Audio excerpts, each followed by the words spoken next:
One of South Africa's older reserves is the Table Mountain National Park Marine Protected Area, which was created in 2004.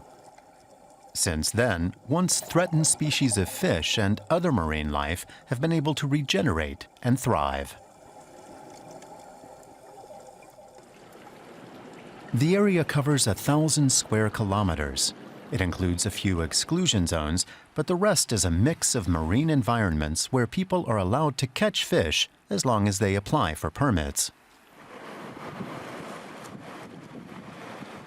Sizo Sibanda is a marine biologist working on determining which other marine areas should be protected, taking into consideration not only ecological issues, but also the impact on human society. Going forward, how I am proposing to design marine protected areas is to incorporate also the social aspects, the social benefits that people can derive from marine protected areas. So we are not just protecting the natural environment, but we're also protecting the benefits that people can get out of marine protected areas now and in the future.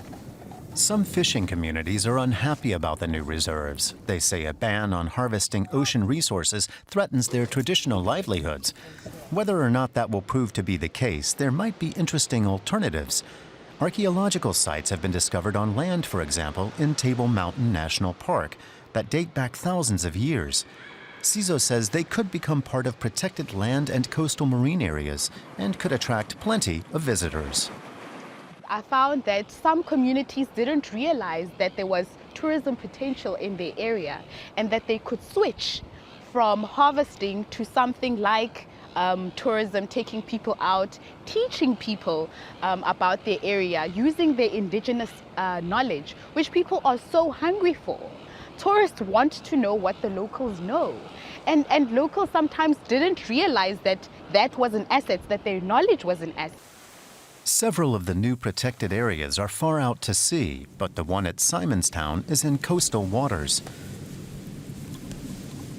It's become a popular destination to go scuba diving. Dive master Eddie Kasanhayi shows tourists the beautiful underwater sights. When we take people to dive in the NPA areas, the reaction after diving is just amazing. Most of them, they'll be like, yeah, it's amazing, this and that. It makes me feel good because we know we still have fishes and a lot of different species for people to see compared to the unprotected areas.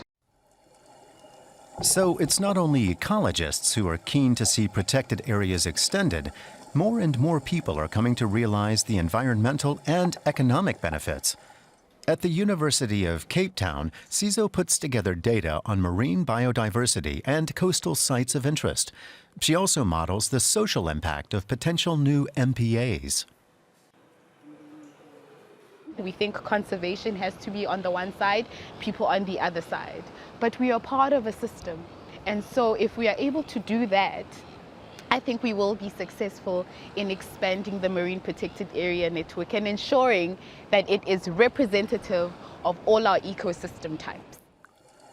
If South Africa is to meet the goal and double the extent of its marine protected areas, there's still a lot of work to do. Sizo's research should help the authorities decide exactly where to locate them and help ensure South Africans will enjoy the benefits.